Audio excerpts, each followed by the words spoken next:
Hello, Bill Abbott. I appreciate your passing around my books in jail there, my poems and stories.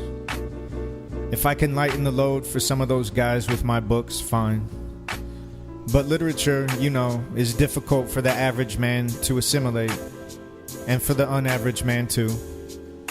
I don't like most poetry, for example, so I write mine the way I like to read it.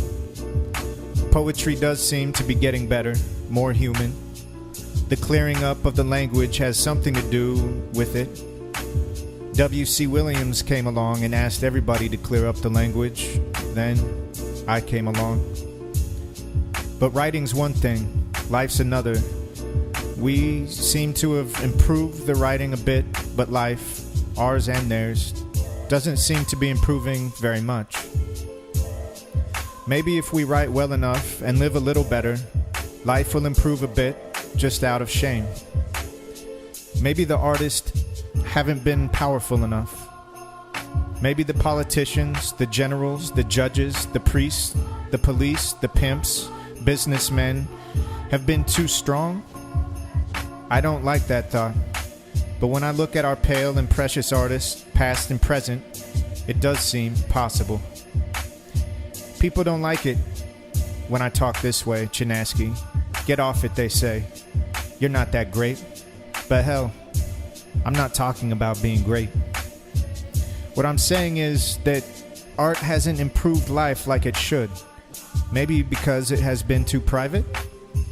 And despite the fact that the old poets and the new poets and myself all seem to have had the same or similar troubles with women, government, God, love, hate, penury, slavery, insomnia, transportation, weather, wives, and so on and so forth.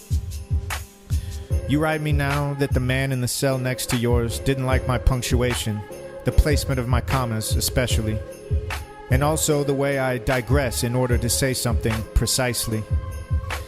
He doesn't realize the intent, which is to loosen up, humanize, relax, and still make as real as possible the word on the page.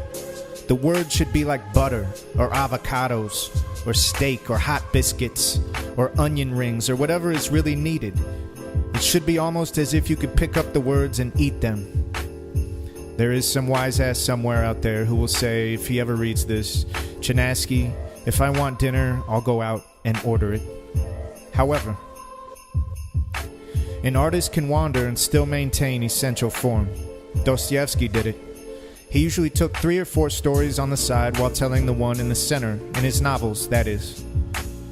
Bach taught us how to lay one melody down on top of another, and another melody on top of that, and Mahler wandered more than anybody I know, and I find great meaning in his so-called formlessness.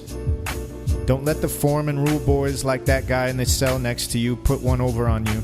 Just hand him a copy of Time or Newsweek and he'll be happy.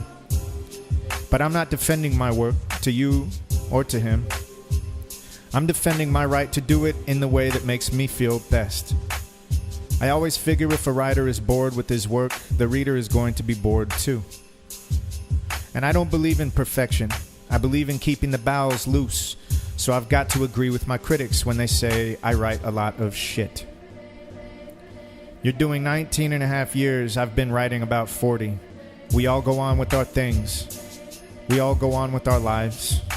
We all write badly at times, or live badly at times.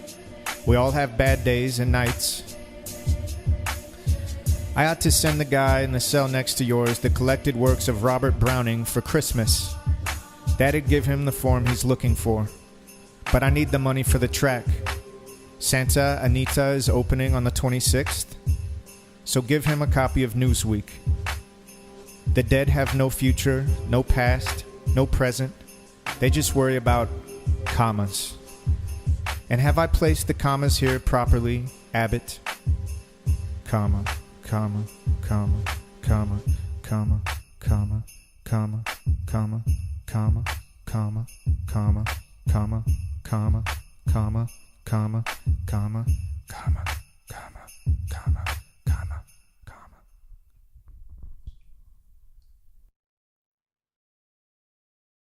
Hi, my name is Nick. This is my wife, Ricky, and our son, Monty. Together, we are the Clausens. Life is pretty smooth right now. As a school teacher, I'm able to plan modest summer family vacations, and we're grateful for all the comforts we enjoy. But one dilemma remains at the forefront of our minds. How can we get to India to visit Grandma and Grandpa? The solution I came up with is simple.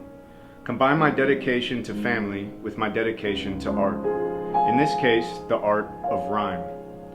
Over the next 365 days, I'll be posting one verse of nutritious and absurdist rhymes on YouTube to draw attention to our cause.